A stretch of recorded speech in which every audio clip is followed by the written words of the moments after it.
ಈಗ ಪರಮಪೂಜ್ಯ ಶ್ರೀ ಸಿದ್ದೇಶ್ವರ ಮಹಾಸ್ವಾಮಿಗಳವರಿಂದ ಆಶೀರ್ವಚನ.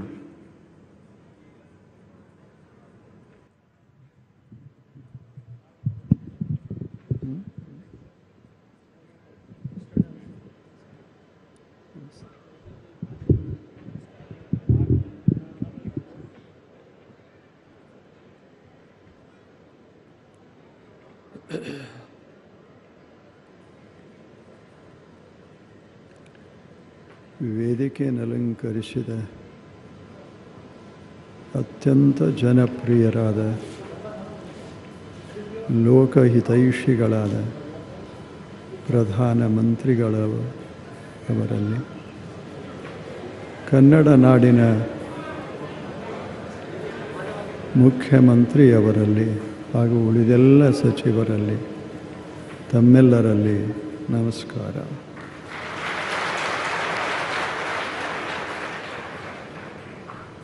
ಅವರನ್ನು ನೋಡೋದೇ ಒಂದು ಸೌಭಾಗ್ಯ.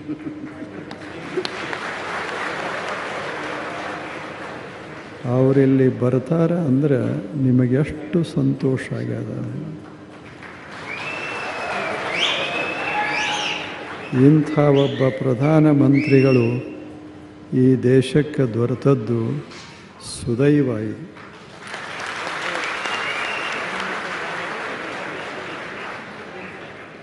ದಿನದ ಎಲ್ಲ ತಾಸುಗಳನ್ನು ಜನಚಿಂತನೆಗಾಗಿ, ಜನಹಿತ ಚಿಂತನೆಗಾಗಿ, ದೇಶದ ಅಭಿವೃದ್ಧಿಗಾಗಿ ಅವರು ಮೀಸಲಾಗಿಟ್ಟಿದ್ದಾರೆ. ಅಂಥ ಬರೇ ಭಾರತ ಅಲ್ಲ, ಜಗತ್ತಿನ ಅನೇಕ ರಾಷ್ಟ್ರಗಳ ಜನ ಅವರನ್ನು ಪ್ರೀತಿಸ್ತಾರೆ. ಅದು ಬಹಳ ಮಹತ್ವ. ಇಷ್ಟೆಲ್ಲ ಕಾರ್ಯಕ್ರಮಗಳ ಮಧ್ಯದಲ್ಲಿಯೂ ಅವರ ಪ್ರಸನ್ನತೆ ಕಡಿಮೆಯಾಗೋದಿಲ್ಲ.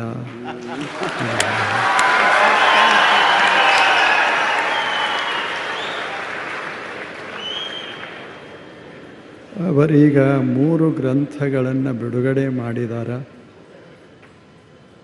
ಅವೆಲ್ಲ ಯೋಗದ ಗ್ರಂಥಗಳು. ಶಿವಸೂತ್ರ, ಪತಂಜಲ ಸೂತ್ರ, ಭಕ್ತಿ ಸೂತ್ರ. ಅವರಿಂದಲೇ ಯಾಕೆ ಆಯಿತು ಅಂದರೆ ಅವರು ಯೋಗಿಗಳಿರೋದರಿಂದ ಅವರಿಂದ.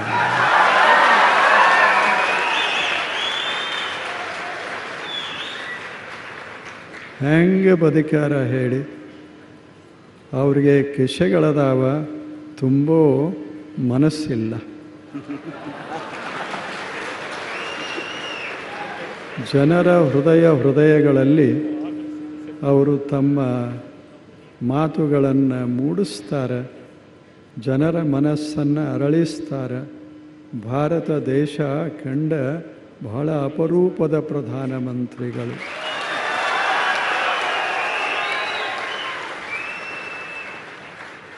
ಆ 3 ಗ್ರಂಥಗಳಲ್ಲಿರೋದು ಒಂದೇ ಒಂದು ಮಾತಿನಲ್ಲಿ ಹೇಳೋದಾದರೆ, ನಿಮ್ಮನ್ನು ಪ್ರೀತಿಸಿರಿ, ನಿಮ್ಮ ಜನರನ್ನು ಪ್ರೀತಿಸಿರಿ, ಜಗತ್ತನ್ನೆಲ್ಲ ಪ್ರೀತಿಸಿರಿ.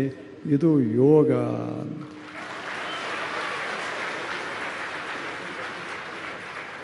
ಬಹಳ ಸುಂದರವಾದ ಕಾರ್ಯಕ್ರಮ ಇದು. ನಿಮ್ಮನ್ನು ನೋಡೋದು, ಅವರನ್ನು ನೋಡೋದು, ಇದೇ ಒಂದು ಸೌಭಾಗ್ಯ ಅಂತ ನಾವೆಲ್ಲ ಭಾವಿಸಿದ್ದೇವೆ. ಅವರ ಮಾತುಗಳು ಇಡೀ ಜಗತ್ತ ಕೇಳ್ತಾ ಇರ್ತದೆ. ಏನು ಸುಂದರ ಮಾತನಾಡ್ತಾರ. ಭಾಳ ಅಪರೂಪ ಇಂಥವರು. ಅವರು 100 ವರ್ಷ ಚೆನ್ನಾಗಿ ಬದುಕಲಿ.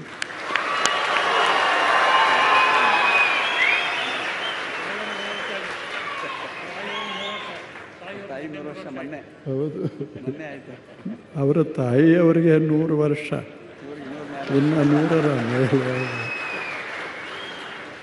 ಆ ತಾಯಿಯವರು ಇವರಿಗೆ ಆಶೀರ್ವಾದ ಮಾಡ್ಯಾರ. ಏನು 100ರ ಮೇಲೆ ಬಾಳಬೇಕು.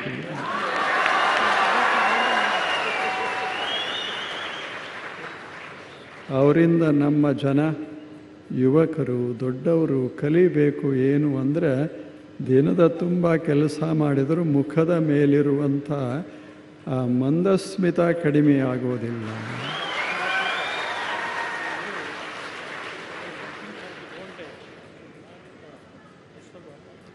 ನನಗಂತೂ ಎಷ್ಟು ಸಂತೋಷ ಆಗ್ಯದ ಅಂದರೆ ನಿಮ್ಮನ್ನು ನೋಡಿ ಅವರನ್ನು ನೋಡಿ ಮಾತುಗಳನ್ನು ಆಡದೇ ಇರೋದು ಒಳ್ಳೆಯದು ಅಂತ ಅಷ್ಟು ಸಂತೋಷ.